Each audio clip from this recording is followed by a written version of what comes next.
दोस्तों, ऑनलाइन अनुवाद अभ्यास ऑनलाइन ट्रांसलेशन प्रैक्टिस सेशन 3 में आप सबका स्वागत है।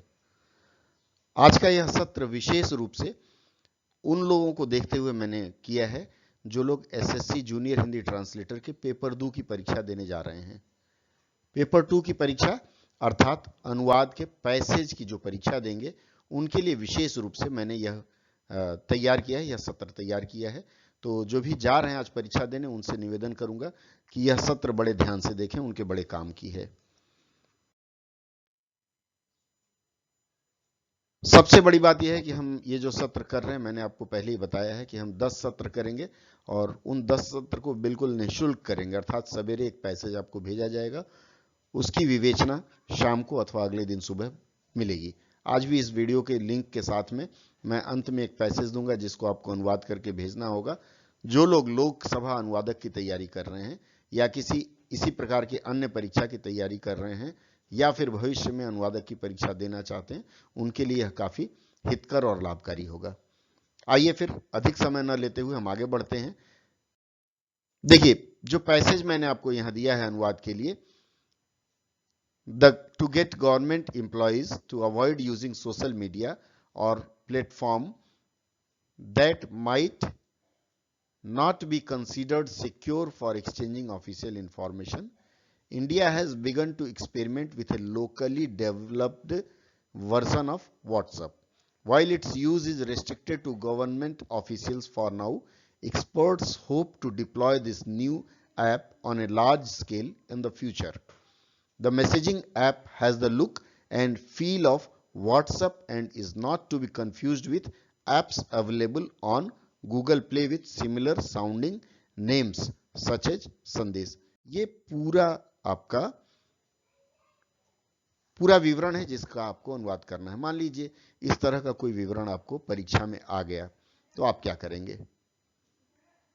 आज का यह सत्र एक रूप में और भी अलग हटके है कि मैं यहां सिर्फ आपको मार्गदर्शन दूंगा, पूरे पैसेज के हिंदी बता दूंगा, शैली बता दूंगा और मैं आशा करूंगा कि आप स्वयं इसका अनुवाद करेंगे। देखिए, ये सामान्य ज्ञान की चीज तो है नहीं, मैंने बता दिया, आप रट लिए और काम आ गया। तो मैं आपको एक क्लू देता जाऊंगा और तदनुरूप आप अपना अनुवाद करते रहेंगे और देखते रहेंगे आप क्या कर रहे हैं।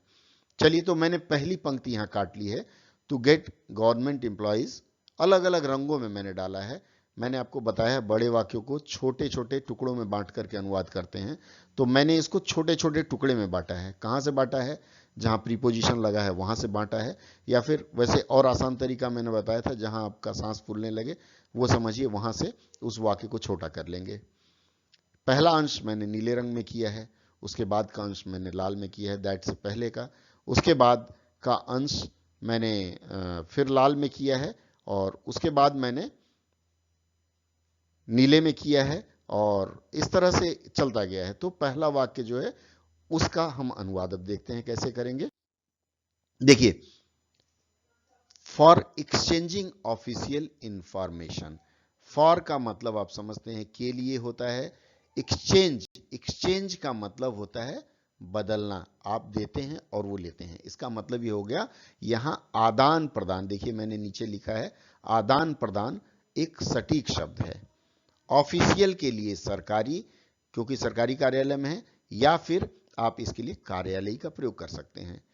इंफॉर्मेशन के लिए सूचना, अर्थात इस वाक्य का अगर अनुवाद करेंगे तो सरकारी या कार्यालयीय सूचना के आदान प्रदान के लिए यह एक वाक्य बनकर आएगा। इसके बाद अगला जो अंश है, India has begun to experiment. India आप समझते हैं भारत कहते हैं। बिगन ये बिगेन का कौन सा रूप है? तीसरा रूप मान लेते हैं। इंडिया हैज बिगन, भारत ने प्रारंभ कर दिया है। क्या कर दिया है? एक्सपेरिमेंट। एक्सपेरिमेंट का मतलब यहां हम प्रयोग लिखेंगे। अब देखिए, यहां हैज का प्रयोग किया गया है, तो इंडिया बिगन नहीं होगा अगर हैज नहीं लगाते हैं। तो दूसरा रूप, तीसरा रूप, जो भी रूप है वो देखें। तो भारत ने हैज लगा है तो कर दिया है होगा, और अगर हैज नहीं लगा होता तो पास्ट इंडेफिनिट में जाता और कर दिया। तो इसके लिए भारत ने करना प्रारंभ कर दिया है। क्या प्रारंभ कर दिया है? With A locally developed version of WhatsApp. किसका? व्हाट्सएप का। यहां प्रश्न करेंगे कि किसका? तो प्रश्न का जवाब आएगा व्हाट्सएप का। अब व्हाट्सएप का क्या, लोकली डेवलप्ड वर्जन। लोकली का मतलब होता है स्थानीय, डेवलप्ड का मतलब होता है रूप से विकसित, वर्जन का मतलब संस्करण। तो इसको हम सजा के लिखेंगे तो व्हाट्सएप के स्थानीय संस्करण से या के रूप में ये हम आगे बताएंगे। अब देखिए, जब आप पेपर 2 लिखने जा रहे हो, उसका अनुवाद करने जा रहा हूं, तो आपके पास 1-2 मिनट का समय तो होगा ही। आप वाक्य को रफ पेज में इसी तरह से थोड़ा सजाने का प्रयास करिए और उसके बाद जो भी सेंस निकले अपनी भाषा में उसको सजाने लगिए। अब देखिए अगला अंश में लेता हूं, to get government employees. To get government employees अर्थात गवर्नमेंट इंप्लॉइज आपको पता है सरकारी कार्मिक या कर्मचारियों।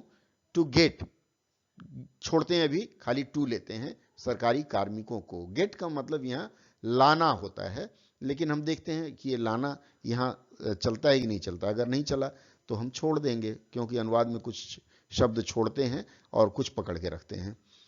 To avoid using social media और प्लेटफॉर्म। टू अवॉइड का मतलब होता है परहेज करना या दूर रहना। अवॉइड टू लगा दिया तो करने के लिए जुड़ जाएगा, और यूजिंग का व्यवहार होता है। उसके बाद सोशल मीडिया को सोशल मीडिया लिख लीजिए और प्लेटफॉर्म को मंच लिख लीजिए, अर्थात इसका सिर्फ इस अंश का करेंगे तो सोशल मीडिया, या चूंकि कई ऐसे शब्द हैं जिसको हिंदी में हमने हूबहू ले लिया है, तो आप ध्यान रखेंगे सोशल मीडिया को सोशल मीडिया के रूप में ही हम प्रयोग करते हैं इसलिए उसे उसी रूप में लेंगे, और प्लेटफॉर्म को मंच लेते हैं तो सोशल मीडिया के मंच से दूर रखने या परहेज करने। अब आगे बढ़ते हैं। That might not be considered secured. Secured का मतलब सुरक्षित, कंसिडर्ड का मतलब होता है माना जाना, और माइट नॉट संभावना है, इसका मतलब वो सुरक्षित न माने जाते हों। कंसिडर्ड के लिए हम माने जाते हो लिख लिए हैं। उसके बाद आता है फॉर एक्सचेंजिंग ऑफिशियल इंफॉर्मेशन। आपको बताया मैंने पहले, एक्सचेंजिंग मतलब आदान प्रदान के लिए, ऑफिशियल सरकारी सूचना। ये पूरा वाक्य मैंने इस तरह से तोड़ करके आपको दिखाया। अगले वाक्य में आते हैं। अगला वाक्य कहता है while it's use is restricted. While का मतलब होता है जबकि, यहां हम एक तरफ भी लिख सकते हैं। अब देखते हैं वाक्य क्या मांग करता है, उसके अनुसार हम लिखेंगे। While it's use is restricted. Restrict का मतलब होता है प्रतिबंधित या फिर सीमित भी लिख सकते हैं। टू गवर्नमेंट ऑफिशियल्स, सरकारी गवर्नमेंट ऑफिशियल्स के लिए हम लिखते हैं सरकारी कार्मिकों के लिए।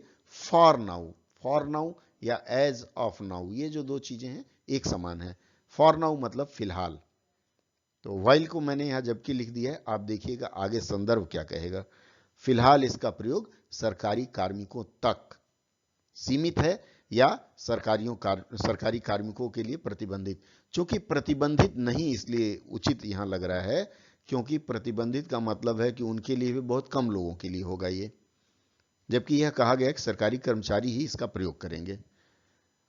तो आप लिख सकते हैं फिलहाल इसका प्रयोग सरकारी कर्मचारियों तक ही सीमित है। Expert hope to deploy. Expert का मतलब होता है विशेषज्ञ, होप मतलब आशा करते हैं, क्या, टू डिप्लॉय। अब डिप्लॉय के लिए देखिए शब्दकोश में ये 4 शब्द मिले मुझे, तैनात, परिनियोजित, वितरित या लागू करना। यहां देखिए यहां तैनात नहीं होगा क्योंकि डिप्लॉय फौज को किया जाता है। परिनियोजित भी यहां नहीं होगा क्योंकि ये सही अर्थों में नहीं है, तो इन दोनों को हम क्रॉस कर देते हैं। अब हमारे पास 2 शब्द बचे, वितरित करना या लागू करना। दोनों में से एक आप ले सकते हैं जो आपको उचित लगे।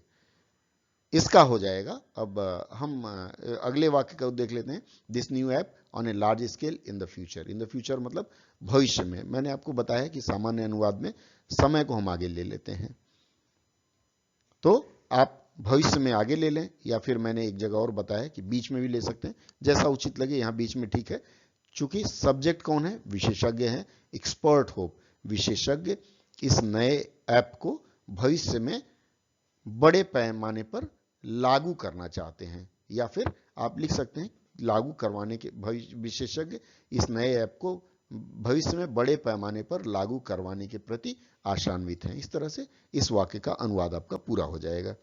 अब चलते हैं अगले अंश में देखा जाए। अगला अंश कहता है the messaging app has the look and feel of WhatsApp. अब ये जो लुक एंड फील है ये आपको बहुत कंफ्यूज करेगा। लुक का मतलब होता है कि दिखना और फील मतलब महसूस करना, इसके लिए सही प्रारूप क्या लिखेंगे। मेरे विचार से रूपरेखा तथा प्रारूप होगा। आपको कुछ और विकल्प लगे तो ले सकते हैं, स्वतंत्र हैं, क्योंकि शब्द चयन के मामले में आप स्वतंत्र हैं, कोई रोक नहीं है। दिस मैसेजिंग ऐप, मैसेजिंग को हमने मैसेजिंग ही लिखा है।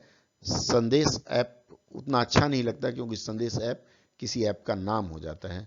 तो इस मैसेजिंग ऐप की रूपरेखा, हैज का मतलब पॉसेस नहीं होगा। जैसे Ram has a buffalo, Ram के पास एक भैंस है, नहीं चलेगा, उस तरह का यहां अनुवाद करेंगे तो गलत हो जाएगा। हैज मतलब इसकी प्रकृति है, अर्थात इस मैसेजिंग ऐप की रूपरेखा तथा प्रारूप किसके जैसा है, व्हाट्सएप के जैसा है। उसके बाद अगला वाक्य है and is not to be confuse with apps available on Google Play. इसका हम भावानुवाद करेंगे with similar sounding names such as संदेश। अब इसको कैसे करेंगे, एंड और is not to be confuse, इसके लिए हमने लिखा है कि भ्रमित न हो। ये देखिए मैंने यहां डाला है नॉट टू बी कंफ्यूज के लिए भ्रमित न हो, and is not to be confuse with app. अब इसको सजाएंगे कैसे, तो और कहां उपलब्ध है, गूगल प्ले पर। क्या है, संदेश जैसे नामों, समान हमने लिख दिया, आप चाहें तो समान काट भी सकते हैं, नामों वाले ऐपों से भ्रमित न हो। यह पूरा संदर्भ हो गया। मैंने आपको शुरू में ही बताया कि आप अगर इस क्रम में इसकी रूपरेखा छांट लेंगे तो आपको आसानी यह होगी कि आप एक बार एक ढांचा बन जाएगा तो आप उसको तुरंत फेयर कर सकते हैं, बाद की काटने कूटने की जरूरत नहीं होगी। लेकिन हाँ, रफ करने के चक्कर में समय मत बर्बाद करें, और इस तरह से आप करें। मैं वो मित्र जो अभ्यास कर रहे हैं उनके लिए बस सिर्फ एक ढांचा बना के मैं छोड़ दे रहा हूं, और मैं आशा करूंगा कि आप इस ढांचे को सही ढंग से सजाएंगे, और समय मिला तो मुझसे साझा कर सकते हैं मेरे संदेश बॉक्स में संदेश डाल करके। कल के लिए या आज शाम के लिए फिर एक विवरण मैं इसके डिस्क्रिप्शन अर्थात संदेश बॉक्स में डाल रहा हूं। कल फिर हम मंथन करेंगे, या आज रात को मैं उसका मंथन करके सवेरे पोस्ट कर दूंगा। आशा है ऐसे ही आप जुड़े रहेंगे, और यदि सत्र अच्छा लगा हो तो आपके जो अजीज मित्र हैं, आप चाहते हैं वो भी इस क्षेत्र में आए, तो उनसे साझा करना और उन्हें सब्सक्राइब करने के लिए प्रेरित करना ना भूलें। फिर मिलते हैं अगले सत्र में। धन्यवाद।